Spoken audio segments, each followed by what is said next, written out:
Biotin, y'all know how I feel about biotin. Most of us are not deficient in biotin. But biotin is one of your B7 vitamins. It also is good to support your keratin production. You'll find those in eggs, almonds, avocados, whole grains, just about everything that you eat. If you eat a moderately decent diet, you're going to get enough biotin, okay? And your body doesn't store it. So you can't just, you're not going to store up extra biotin. Your body's going to use what it needs and the rest is going to go, all right?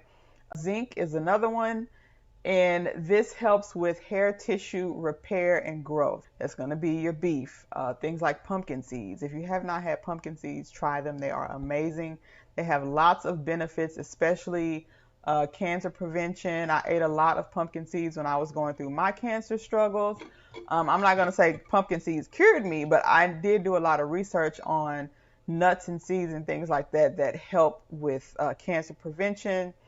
And those were definitely one that were top on my list.